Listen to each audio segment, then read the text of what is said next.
Bismillahirrahmanirrahim. Assalamualaikum warahmatullahi wabarakatuh. Waalaikumsalam warahmatullahi wabarakatuh. Alhamdulillahirabbil alamin wassalatu wassalamu ala asrofil anbiya'i wal mursalin wa ala alihi wa ashabihi asma'il amma ba'du. Saudara, kaum muslimin dan muslimah dimanapun Anda berada,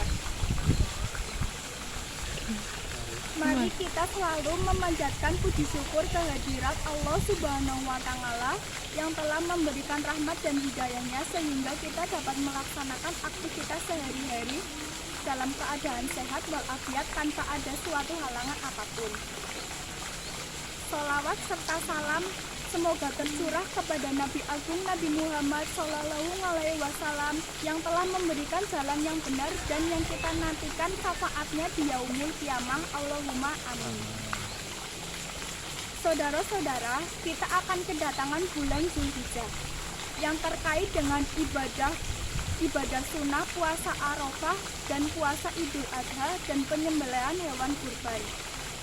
Di sini kita akan berbincang-bincang dengan narasumber Pak Rusli terkait dengan sholat Idul Adha dan penyembelihan hewan kurban.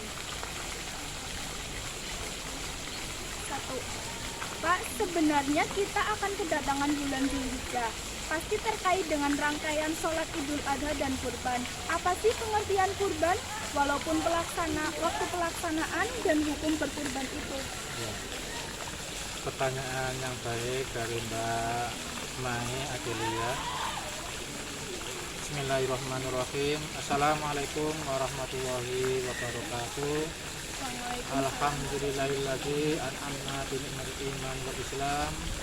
Asyhadu an la ilaha illallah wahdahu la syarika lah wa asyhadu anna Muhammadan abduhu wa rasuluh la nabiyya ba'dah. Allahumma sholli ala sayyidina Muhammad wa ala alihi wa ashabihi ajmain. Amma ba'du. Kaum muslimin dan muslimat dimanapun Anda berada, sebentar lagi kita akan kedatangan bulan Zulhijjah. Pasti terkait dengan puasa sunnah Arafah dan rangkaian sholat Idul Adha dan penyembelihan hewan kurban. Nanti kita sebelum melaksanakan sholat Idul Adha, kita disunahkan untuk puasa Arafah, yaitu tanggal 9 Zulhijjah. Itu pahalanya akan menghapus dosa-dosa setahun yang lalu. Kemudian pagi harinya kita disunahkan untuk sholat Idul Adha. Sholat Idul Adha itu dilaksanakan 2 rakaat. Rakaat pertama 7 takbir, rakaat kedua 5 takbir. Kemudian di sana ada 2 khutbah, namanya khutbah Idul Adha. Setelah selesai sholat Idul Adha dilaksanakan dengan penyembelihan hewan kurban. Penyembelihan hewan kurban itu ada yang menghukumi wajib dan ada yang menghukumi sunnah. Dasarnya adalah Quran surat Al-Kautsar. Bismillahirrahmanirrahim. Inna a'tayna kal kautsar. Sesungguhnya kami telah memberikan kepada Muhammad nikmat yang banyak. Fasholli li rabbika wanhar. Maka dirikanlah sholat pada hari itu tanggal 10 Zulhijjah. Sholat namanya sholat Idul Adha. Kemudian inna a'tayna kal kautsar fasholli li rabbika wanhar. Inna syani'aka huwal abtar. Ya, kemudian setelah melaksanakan sholat, kemudian menyembelih hewan kurban. Setelah menyembelih hewan kurban, kemudian kita bagi-bagikan kepada masyarakat yang membutuhkan. Tapi ada innasan atau ablar, sesungguhnya orang-orang yang membenci Nabi Muhammad itu adalah orang-orang yang terkutuk. Kemudian dalil yang kedua adalah dari sabda Rasulullah SAW, an Abi Hurairah radhiyallahu anhu annahu qala Rasulullah SAW, maka nalahu sa'atan walam yado fala yaqrabanna musallana. barang siapa yang mempunyai kemampuan kemudian tidak berkorban, maka janganlah kamu mendekati tempat sholatku. Jadi gini Mbak, orang yang mempunyai kemampuan menyembelih hewan korban, mempunyai kelebihan harta, tidak menyembelih korban, maka dikatakan oleh Nabi, janganlah kamu mendekati sholatku atau mendekati masjid. Jadi orang yang mampu, kita disuruh untuk menyembelih hewan kurban. Tapi ada sebagian kaum muslimin yang mengatakan menyembelih hewan kurban itu sunnah. Ya sebaiknya orang yang mampu itu kita disuruh untuk apa? Untuk menyembelih hewan kurban. Pelaksanaannya adalah dari tanggal 10 Dzulhijjah sampai tanggal hari tasrik, yaitu tanggal 10, 11, 12, 13 Dzulhijjah. Jadi tanggal 10-nya itu adalah sholat Idul Adha, hari tasriknya adalah tanggal 13, 12, dan 13. Jadi waktu pelaksanaan penyembelihan hewan kurban itu tanggal 10, 11, 12, 13. Terima kasih Mbak Jessica. Kita lanjut ke tangan. Ya. 2. Pertanyaan selanjutnya, apa sih Pak ketentuan berkurban dan syarat-syarat hewan yang akan dikurbankan?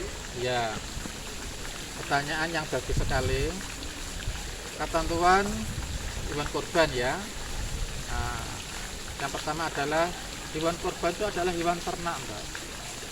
Hewan ternak sudah ditentukan. Yang terpenting adalah halal. Yang tidak halal nggak boleh, seperti babi nggak boleh, anjing tidak boleh. Ketentuannya apa? Yaitu 1 kerbau. Kalau di Indonesia kan nggak ada unta ya. Kalau di Arab Saudi mungkin ada unta, ada kerbau ya. Nggak tahu unta aja lah. 1 unta, 2 sapi, 3 kerbau, kemudian 4 kambing, 5 domba. Ketentuannya, kalau sapi umur 2 tahun, kerbau 2 tahun, sapi 2 tahun, kambing 2 tahun, kalau domba 1 tahun sudah boleh digunakan untuk kurban. Kemudian ketentuan yang selanjutnya adalah tidak cacat, Mbak. Hewan yang cacat seperti buta nggak boleh, pincang juga nggak boleh, sangat kurus juga nggak boleh ya. Jadi hewannya betul-betul sehat betul ya, gemuk, kemudian tidak berpenyakit. Itu syarat dan ketentuan hewan kurban. Terima kasih Pak. Lanjut ya Pak. Ya. Adakah Pak hewan yang tidak boleh dijadikan hewan kurban? Ada. Di sini ada sabda Rasulullah SAW. Hewan yang tidak boleh dikorbankan ya. Bismillahirrahmanirrahim. Wa anil bara'i azibin radhiyallahu anhuma qala Rasulullah sallallahu alaihi wasallam qama fina Rasulullah arba'un la tajuzu fil duhaya al-aurul bayyinu auruha wal maridatul bayyinu maraduha wal arja'ul bayyinu zal'uha wal kasiratul lati la tungki. Dari Al-Bara bin Azib radhiyallahu anhu, bahwasanya Rasulullah SAW pernah berdiri di tengah-tengah kami. Ada 4 cacat yang tidak boleh dijadikan hewan kurban. Yang pertama adalah buta sebelah dan jelas kebutaannya. Jadi hewan itu kalau buta, walaupun itu buta sebelah, itu sudah tidak boleh digunakan untuk berkorban. Kemudian sakit, entah itu sakit sebagian atau semuanya, sehingga kelihatan sakitnya, juga nggak boleh digunakan untuk korban. Jadi hewan korban harus betul-betul sangat sehat sekali. Kemudian nomor 3, tidak pincang. Ya, jadi jangan sampai kita membeli hewan korban, kambing, sapi, pincang ya. Dijaga betul-betul supaya tidak pincang. Karena kalau sudah pincang, hewan tersebut tidak bisa digunakan untuk korban. Kemudian sangat kurus sampai tidak punya sum-sum tulangnya, kurus juga tidak boleh dikorbankan. Jadi kalau punya hewan ternak, entah itu sapi, kambing, kerbau, domba, kurus, ya dipelihara dulu sampai gemuk. Nanti tahun depan kalau sudah sehat dan gemuk, nah kita bisa gunakan untuk hewan kurban. Itu Mbak. Pertanyaan selanjutnya. Bolehkah daging kurban dijual, Pak? Ya, ini para panitia kurban dimanapun Anda berada, baik di masjid-masjid, musola, di rumah-rumah yang menjadi panitia kurban, hati-hati. Hewan kurban, baik itu dagingnya, kulitnya, tulangnya, tidak boleh dijual, harus dibagikan kepada yang berhak menerimanya. Sabda Rasulullah SAW mengatakan, An Abi Hurairah anna Rasulullah SAW man ba'a jilda udhiyatihi fala udhiyata lahu. Siapa yang menjual kulit hewan kurban, maka tidak ada kurban baginya. Jadi kulit tidak boleh dijual, Mbak. Untuk opah juga nggak boleh. Kemudian tulangnya tidak boleh dijual, apalagi dagingnya harus dibagikan kepada semuanya.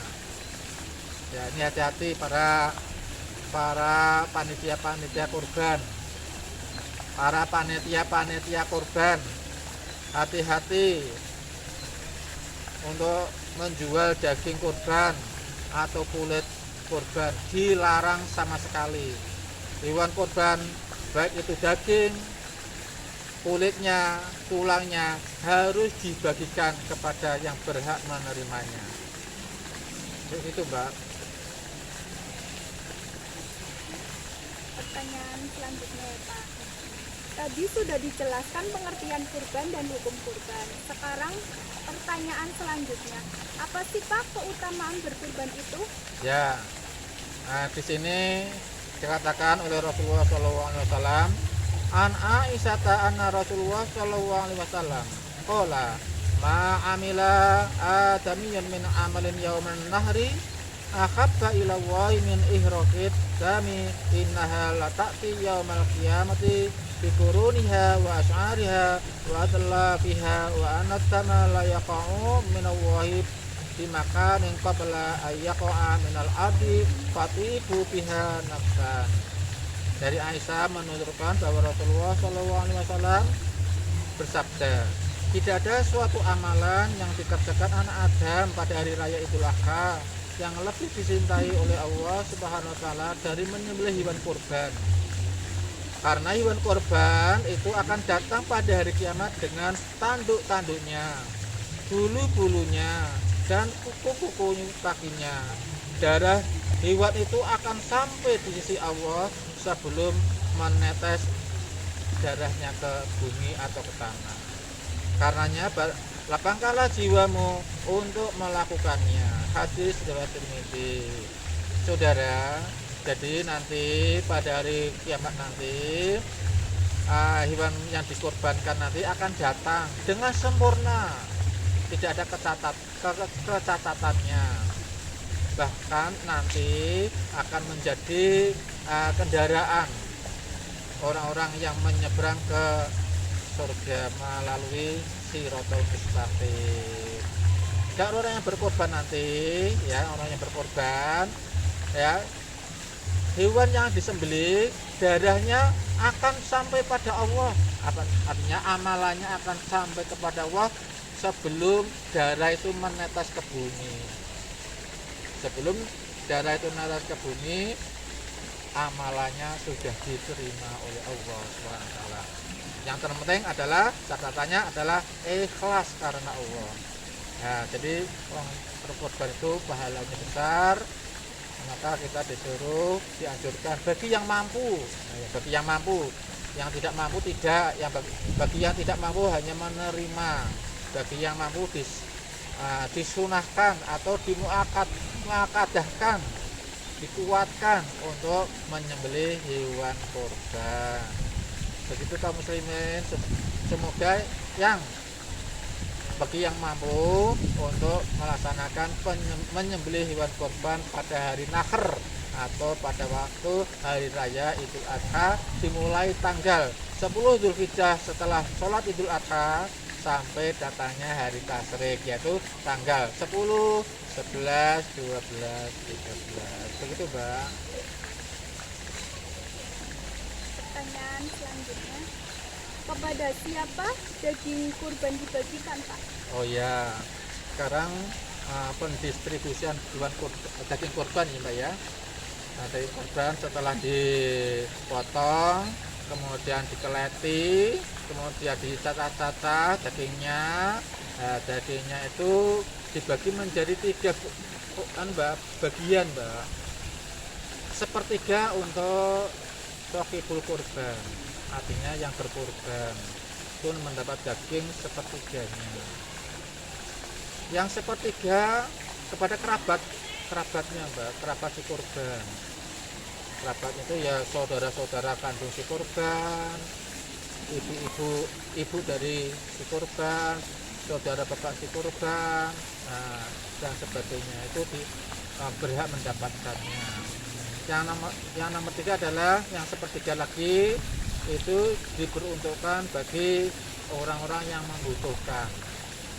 Yang membutuhkan berarti lingkungan sekitarnya yang terdekat, ya, tetangga yang terdekat. Karena dalam hadis Rasulullah SAW, mangkana yu'minu billahi wal yawmil akhir falyukrim jaruhu. Barang siapa yang beriman pada Allah dan hari akhir, maka muliakan tetangga. Itu, ya. Baik, Pak, terima kasih. Ya. Demikian bincang-bincang dengan Pak Rusli. Kami akhiri dengan bacaan hamdalah. Alhamdulillah. Wassalamualaikum warahmatullahi wabarakatuh. Waalaikumsalam warahmatullahi wabarakatuh.